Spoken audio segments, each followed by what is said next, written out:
Welcome back to Lost in the Lakes, and today it's the series of walking to the top. And today is the 16th highest mountain in England, and this one is Wrays.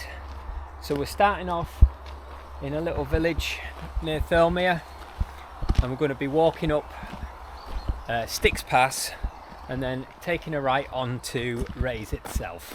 Welcome to Lost in the Lakes, where you get brews, reviews, but best of all, views.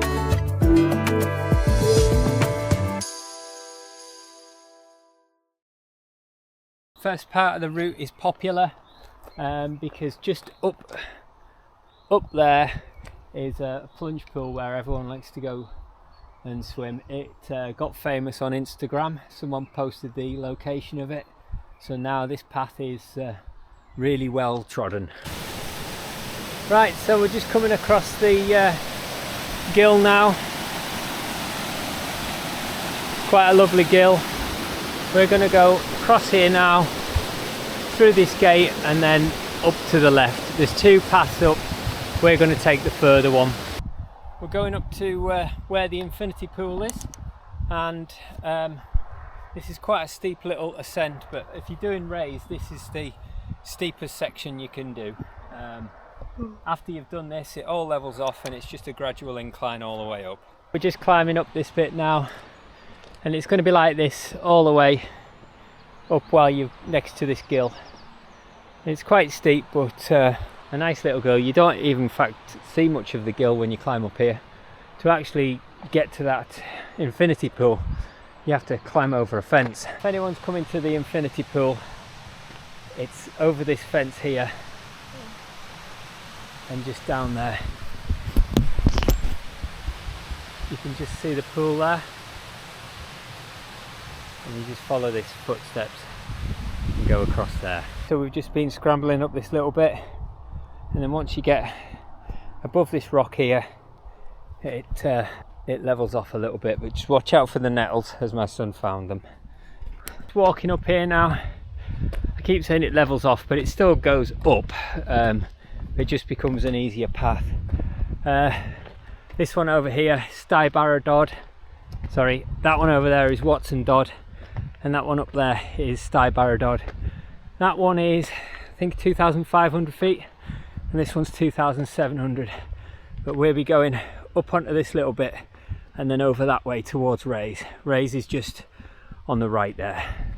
Leading up to the base of Stybarrow Dodd, and just got this nice grassy walk now, so that you can see it's steep, but it's an easy walk to do, a lot easier than Fairfield. Just climbed up to this cairn here, and then from here you can just see the top of Wrays, which is just that little rocky outcrop at the top. Basically the highest part you can see, that's Wrays.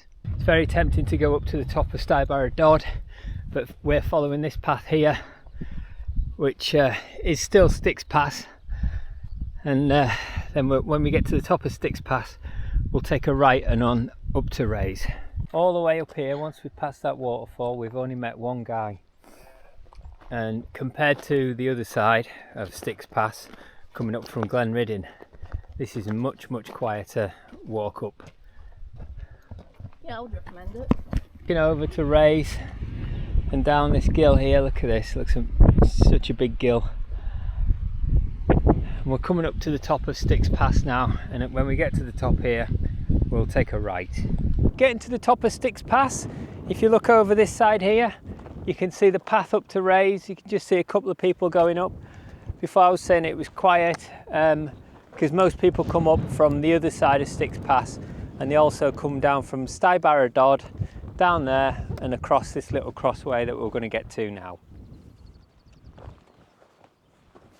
It is quite boggy here. We've gone off to the right, but I think we should have went off to the left, because you can see it's quite deep and nasty. You don't want to be going in there. So we're going to be going over to the left here and make our way onto that little dry section there. So we're at the top of Styx Pass, and you've got now quite a recognised path, and the sat nav's just beeping to say we're going up there, and you can actually see some guy running there. This is the Bob Graham route, so he could be doing the Bob Graham or just recce in it. Over to the left there, you can just see that's actually a ski slope, and in winter time, yes, you can actually ski down there. This is about as windy as it's going to get, so nothing like Fairfield. And we're just near the top. You can see the ski slope a bit better now, and that's just over there. And if you look right down there, you can actually start to see Ullswater as well. So we're just having a little look at this rock here, and it looks like it's a volcanic rock because of all these little holes in it. Looking over across to Ullswater. So if you drop down here, in this valley down here, it takes you to Patterdale. Just having a little sit down before we get to the top. One final push, and then we'll be there on the top. My son's actually come up with a fact, and he said what he's learnt at school, the geography of the Lake District, is actually older than Mount Everest and the mountains there.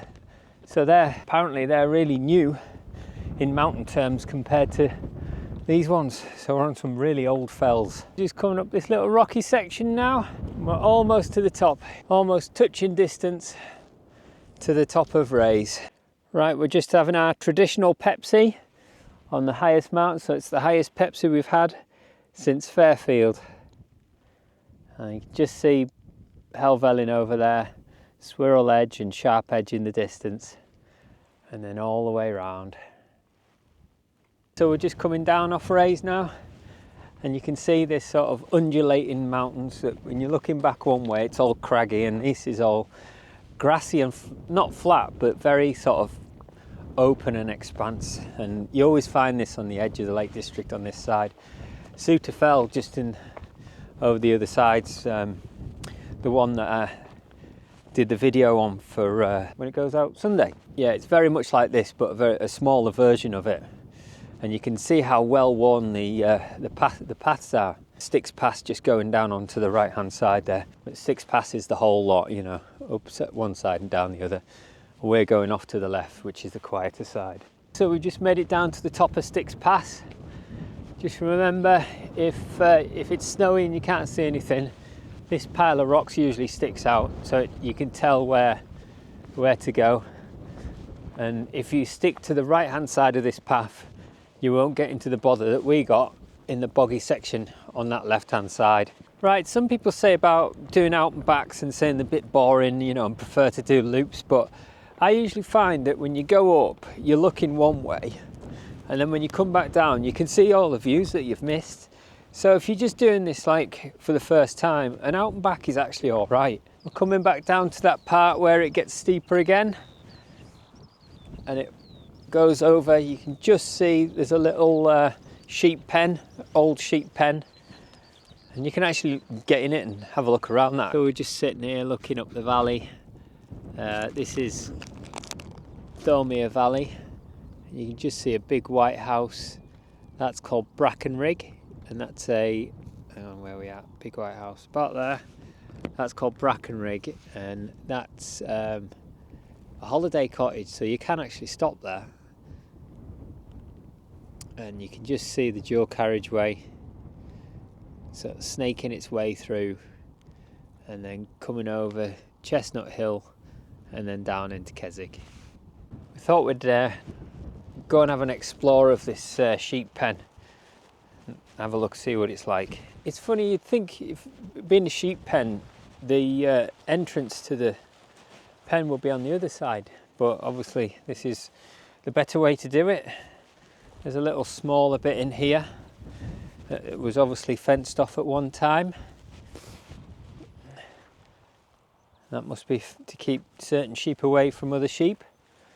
And then you've got these two bigger bits, and the gate's still here. Most of these sheep pens that are like this, they're not as good nick as this one. This has been kept really well, and like I say, you can even see the old fence posts used for the gate. Sun just pointed out a lonely tree. So it looks like there's a lamb and a sheep right at the bottom. Wonder how they got down there.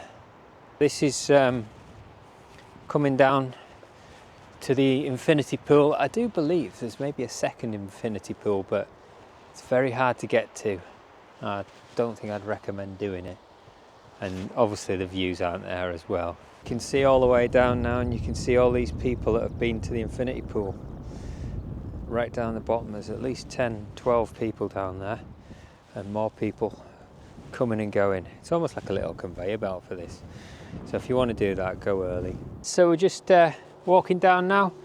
We've managed to get past that little rocky descent there, and now we've just got a nice grassy descent all the way back down. So we're just coming to check on, see if, look at that, see, everyone's walked off, and if you were to go late on or early on, you get the pool to yourself. It's only a small pool, I think you can only fit about 2 or 3 people in it really. Just at the last gates to go through, then across the beck, and then down towards these houses here, and then there's a little car park on the left hand side. That's been Rays Fell. We've managed to get all the way up and down successfully, and we're now back into Thirlmere Valley. This has been Lost in the Lakes, and we'll see you in the next one.